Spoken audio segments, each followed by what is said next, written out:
Executive Committee meeting for February 7th, 2024. Do we have any public comment for today? I don't have anything. All right, we'll close public comment. And we have one action item today, and that is to approve the January 10th, 2024 minutes, meeting minutes. Do I have a motion for approval? Motion to approve? Second. We have a motion and a second to approve the January 10th, 2024 minutes. Any discussion? All those in favor, please say aye. Aye. Any opposed? Motion passes. Next, for our information items, today we'll be reviewing the February board agenda, and for that, I welcome our CEO, Brad Miller. Thank you, Chair Driscoll. We actually, if you refresh your agenda, we have, if it's okay with you, I'm sorry, I was going by we'll have the Trish go. written- We just added it. Hang on. We have breaking news. If you'll stand by, I'm getting a message here from the station that we have added an agenda item. Q1 scorecard. And that will be item 4A, which is the Q1 scorecard. So we'll now go to that item, and Trish Collins. Good morning. I'm Trish Collins. I'm the Director of Human Resources, and here once again with our quarterly update for our performance scorecard. You do have the scorecard in your packet. I also have some printouts if that's any easier for folks to read, of course. As you know, we present this scorecard every quarter, and it's an important dashboard that measures the metrics that are identified in our Sustainable Strategic Plan. And it's an at-a-glance tool that shows you the health of our performance in areas that are key priorities for the agency. It's color-coded, so everything in green is an area where we're meeting the metric. Everything in yellow or red is an area that we need to work on. Just as a navigational tour around the scorecard, on the far left side, you'll see the 3 priorities from our Sustainable Strategic Plan: healthy communities and workforce, environmental sustainability, and then economic vitality. And within each of those categories, we have individual metrics that are specifically supporting those priorities. Moving to the next column, our performance goals, that's the target that we are attempting to hit. And then moving to the next column, goal points, that is the point value that this metric is worth. This is a bit like a report card in school. And if you meet the metric, you get all your points. If you meet half the metric, you get half the points, and so on. So reading all the way across, you can see each metric that we are measuring, our performance goal, and then how well we're doing and the points that we're receiving. The bottom line is the lower right-hand corner, which is our total score for the quarter. Out of 100 possible points, we're currently sitting at 97. So from an at-a-glance look, you can see that most of our metrics are in the green range, and we've got a score of 97, but then you can see more detail as you look at each metric to review the individual performance. I will point out we're clearly, as you can see, doing well in most things, but your eyes may be drawn to a couple of metrics that are in red or yellow, and I'll discuss those. Under Org 9, we have a metric to reduce greenhouse gases and criteria air pollutants. And we're looking to make a reduction of at least 1% of our output over the course of the year. And we do have many electric buses coming online this year, and that's going to be the biggest driver of a performance change in that metric. So we do expect to see that we have great improvement in that metric by the end of the year. In Org 11, passengers per revenue hour, we are close to hitting that goal of 14.1 passengers per revenue hour. That is, on average, how many passengers are riding the bus every hour that we're in service. So our goal is 14.1 and we're at 13.79. So we need about an additional half a person per hour to ride the bus, and we'll be meeting that metric. We are continuing, of course, to do many outreach, marketing, and promotional campaigns to increase our ridership. Then with the Clearwater Transit Center project, our Q1 goal that we targeted, that we anticipated targeting for this year was to complete the land closing. There was some additional coordination that was needed with the City of Clearwater to reach that goal, and as of now, I believe we're scheduled for a closing date of February 29th. So we are close to achieving that. We were just a little bit off the mark from our Q1 goal, but we are moving that along, and you'll continue to get updates from Abhishek Dayal, our Director of Project Management, on that project as we go through the year. And then finally, our operating cost per revenue hour was slightly above our target. Our target for Q1 was $112.96, and our actual operating cost per revenue hour was $114.32. So just slightly above that. Of course, we're monitoring that very closely to bring that back into the range that we're looking for. So overall, doing well, but what an incredible tool this is to direct our attention on the places that we really need to focus and work with our staff to identify an issue and bring it back into alignment. I'm happy to have any discussion or answer any questions. Any questions? No, I'm good. Great job. All right, thank you so much. We'll be talking more about the scorecard as a tool in our workshop tomorrow. So I'm I like looking it. I forward like to the that. scorecard. Great, thank you. Thank you. Great job. Thank you. That's right. The next item for B is the review of the February board agenda with Fred Miller. That is my agenda item as well. Good morning, everybody. So at least for now, I think we might have a few. I'm hopeful that we're going to have at least one other item that I know of on the upcoming agenda at the end of this month. We're going to recognize Renee Flowers for her service. She served on PSDA when she was a St. Petersburg City Council woman, but she says she did not get a lifetime bus pass at that time. Oh. I'm not sure why. So she's really itching to get her lifetime pass. Wow, okay. Then we'll have a number of items going into the Finance Committee, and I think we're going to have, I'm hopeful, Abhishek is going to really get on Al to get that CM, right? Yes. Yeah. We did a procurement for project management services, and the Finance Committee will review contracts from that procurement to contract for, basically, construction oversight and services like that for the Clearwater Transit Center and other projects. And so you'll see that. That's not on here. But Okay. happy to answer any other questions on this. We'll have the action item that we just talked about in the Legislative Committee about our bus wraps. Then Amanda will be back talking about that. If there's happy to answer any questions about the board meeting later this month. As Trish pointed out, tomorrow we'll be back in this room meeting, unfortunately without our St. Petersburg friends because they have a conflict, but with Vice Chair Saraki leading us in our workshop, Yes. our budget workshop for tomorrow. And the game plan for that is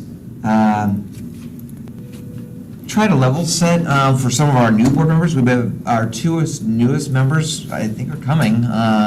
Commissioner Reed from South Pasadena and Mayor Petrillo from Sandy Beach, I think, are coming.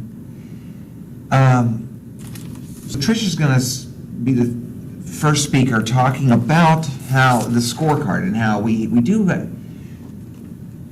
I'm a little bit defensive, maybe coming back from Tallahassee too, because I heard, Representative Cheney in her public comments about the bill and things like that is frequently saying that we don't have performance metrics, and that was part of her original bill even, and we do have performance metrics that guide the organization, and so I think Tricia's going to kind of just lay that out, how that works. We have an adopted mission statement, and then we have a strategic plan that leads to these performance metrics, which then leads to the evaluation, the performance evaluation of all the employees. And it drives the budget. It drives the budget recommendations that we give to you. So then after Trish goes through that, then we're going to have Debbie come up, talk a little bit about some of the benchmarking data, comparing how PSDA fares compared to our peers, and then we're going to talk about sort of the hot topics that are going on at PSDA right now. So that's where Abhishek's going to talk about the Clearwater Transit Center, which is big on our list. We're going to talk about the community bus plan, which we're working on hard, which you'll see. I'm going to talk about some of the legislation that we just talked about the legislative committee to the full board that we're keeping our eyes on with Ron Pierce and its financial impacts that it could have on us. And then also something that we haven't talked about really too much of the board recently is getting a little bit more involved with the ferries, the Clearwater Ferry and the Cross Bay Ferry. Clearwater Ferry goes from downtown Clearwater to Clearwater Beach and to Dunedin, and then the Cross Bay Ferry goes from St. Petersburg to Tampa. And those are both privately contracted services, but PSDA has gotten some grants from FDOT recently for the Clearwater Ferry, and the folks that are sponsoring the Cross Bay Ferry, St. Petersburg, Tampa, and Hillsborough, are very interested in getting grants too to support that. And so they've both reached out to me on that. So that's sort of like a little just update on things that the board will see probably in the next couple of months or the next 6 months. Amanda is going to talk about Commissioner Latvala's request about looking at our free fare days, our list of free, or we have, at least right now, we have promotions to have free fares across the county.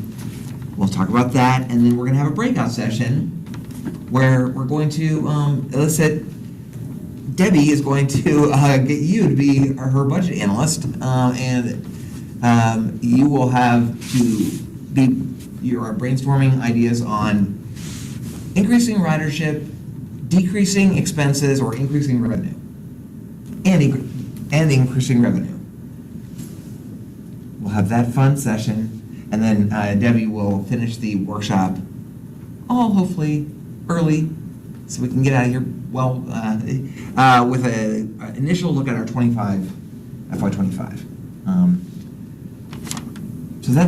So I think a lot of the issues that we talked about today and the scorecard are really key for the discussion tomorrow. But right now, at least, I don't know if there's at least nothing really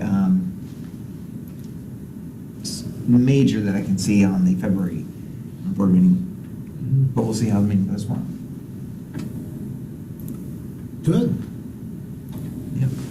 You're in charge. You're the chair. Oh, that's right. Rock committee. I'm still hanging on to the last one. Any questions?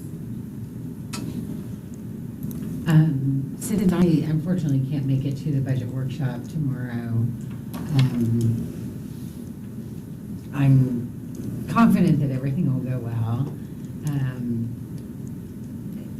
As you talk about ideas for revenue, this is a little bit related to the last meeting where we were talking about advertising and how it's prohibited, at bus shelters and other areas by many cities, including St. Petersburg. Yeah. I am wondering. Are you submitting your brainstorm idea? I am. Early? Because Okay, good. Because I can't talk tomorrow. So what I'm going to do is look at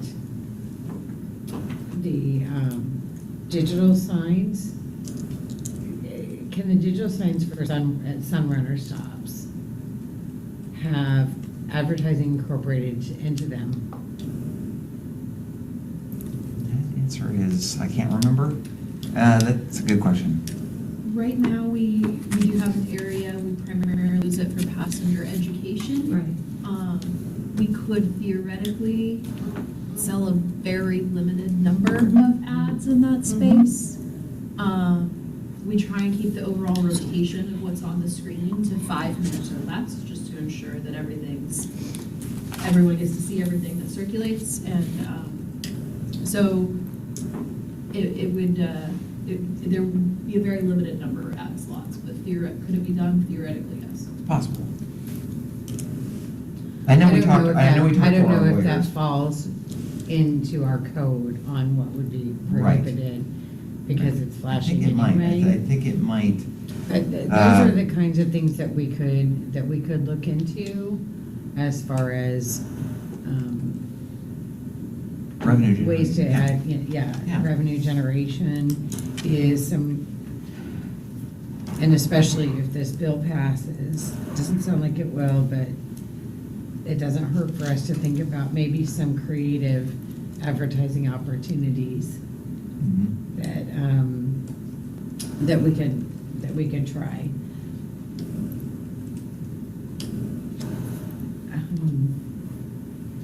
I would ask that we try to avoid eliminating any routes in the next, as part of the next budget. I know that can be difficult to do, but we see the feedback, we hear the feedback from writers when that happens, and that's really what we're there for. So I would want to look at other cost-saving measures before cutting routes, and that really should be a last resort. So that's all I have off the top of my head as far as ideas or input. I will have an opportunity to watch the meeting later so I can be caught up. So I look forward to hearing what everyone has to say when I'm able to catch up. As far as the board meeting, if you're going to talk about the legislation, the different types of legislation that are moving forward, it might be a good idea to have this in the backup. Yeah, I So agree. that people have that as a reference. Yeah, that's what Brent and I talked about. Yeah. Oh, sorry, okay. And I'll try to see if I can get Ron to join by Zoom. That'd be good. And then there are a couple of items on the consent agenda. I just want to ask real quick, just to make sure they don't warrant a discussion. That would be 4B, the Vanpil program contract. Yes. Is that something, do you think any board members will want to discuss? We have talked about it. We will discuss that at the finance committee. This is we had a kind of a discussion about it back in December, but we had done the procurement, we just hadn't gotten the contract all worked out with Enterprise, the company, Enterprise Car Company, to operate the van, so we did a 2-month extension. So now Al Burns has gotten the contract ready to go, and so we'll talk to the committee about whether they Yeah, want I don't need it. I mean, as a part of a little promotion for the Vanpool program itself, might be good to talk about it. I'm very proud that we were entrusted with that program with the dissolution of TBARTA. I think it really says a lot about PSTA Yeah, I think. and our abilities, so I love that. And then the Public Transportation Agency Safety Plan, is that something that needs to be presented, or? I think that's gonna go on the planning committee agenda. We can discuss with them whether they think, there's it's a federal requirement for us to have a public safety plan, and there are no updates, no changes in the federal law between last year when we presented it, where there were some changes, and this year. I think that's why we thought maybe you'd just go on consent, because it's just the law requires us to have it approved every year. But we didn't make any changes to it. Okay. Without changes, that's fine, yeah. I'll try to make the meeting But longer. I'll talk I'm to just- Theo, yeah. Those two things just kind of jumped out at me as, should we consider discussing it? Yeah.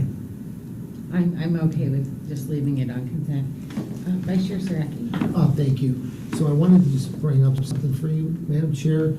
I asked Brad to give me the agenda for tomorrow's budget meeting, and I wanted to say that Deb and they did a great job. So I have it in front of me. I already printed it out. I've been reading it, trying to get ready and prepared. But I just wanted to thank you for getting me the agenda ahead of time. Because I hate coming to these meetings not having the agenda. You know what I'm saying? Yeah. But that, I just wanted to share that with you. They've got it all outlined, ready to go for the board. And Excellent. I appreciate you letting me handle your meeting while you're out of town or wherever you are. I'll be in city council meetings. Oh, there you so- go. If it's Thursday, Oh, there you go. it's city council. That's all I had, Madam Chair. Thank you. All right, thank you. Commissioner Ray, did you have anything? I do not. All right. Okay. Excellent, thank you. Do we have any other business for today? All right. Seeing that there is none, the meeting is adjourned. Thanks, All everyone. right, thank you. You see my email? That was a perfect meeting. Oh, it was yesterday. So, I will look forward to watching it. Yeah. Yeah, we start at 8 tomorrow. Um, And then we have